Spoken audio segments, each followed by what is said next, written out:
I have a big pot of chili cooking on top of the stove, and I'm going to serve it with some cornbread and some honey butter. It's going to be wonderful because it's kind of cold out today. In fact, let me show you what I woke up to. Look what we woke up to this morning. Oh my gosh, it snowed.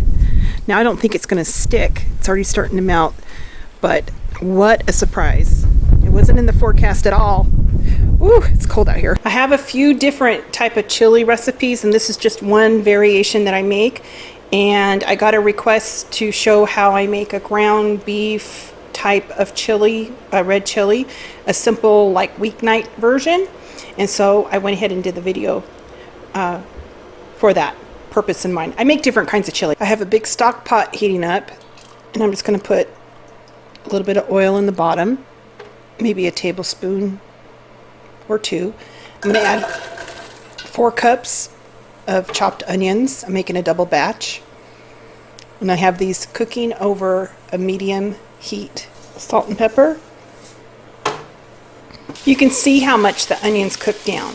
So in addition to the 4 cups of onions and a couple tablespoons of oil, little salt and pepper, you will need 4 tablespoons of minced garlic, 2 4-ounce cans of the green Ortega chilies diced, about 4 pounds of ground meat. I have about 2.5 pounds of ground beef and 1.5 pounds of lean ground pork. I like mixing them sometimes. I have a 28-ounce can of crushed tomato puree, a 6-ounce can of tomato paste. Those were the ones I got for 49 cents in that one haul, you guys.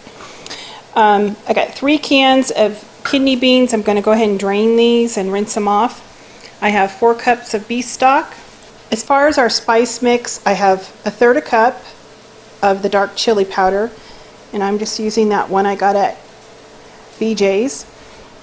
2 teaspoons of Mexican oregano, 2 tablespoons of ground cumin, a teaspoon of red pepper flakes, and I have about a teaspoon of epazote. This is kind of nice to add if you have it.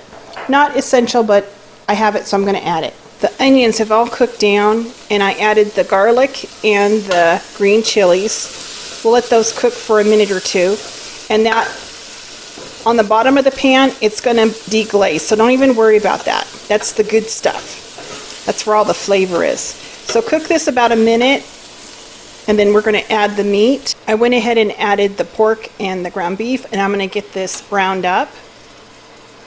Both the pork and this particular ground beef is a lean ground beef. Next, I'm going to go ahead and add all the seasonings with that little bit of epazote that I had and the tomato paste. I added the spice mixture and the tomato paste, and we're going to get this toasted up along with the ground meats. Now that the ground beef and the seasonings have toasted up a bit, I'm going to add the tomato products.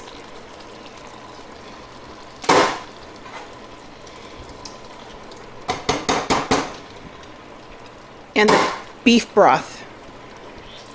Once this comes to temperature, I went ahead and I tasted it for seasoning. I went ahead and corrected it with, added some salt. We're just going to let this simmer over low heat. The chili's been simmering for about a half an hour. It smells so good in the house. Now the big debate, to add the beans or not add the beans. Well, on Ken's mom's side of the family, they're from Texas. And if I was cooking for them, I would not add the beans because, no, they don't add beans to their chili. But we're not in Texas, we're in New York, and I'm cooking for 10, so I'm going to add these beans. Into the pot they go. And I try to add them towards the end because I don't want them to be all mushy, you know. I'm just going to let this heat through for another 10-15 minutes, and then it'll be ready to serve. Looks delicious. Yum yum. I served it with a little bit of sour cream and some of that crumbled queso fresco, and it is delicious.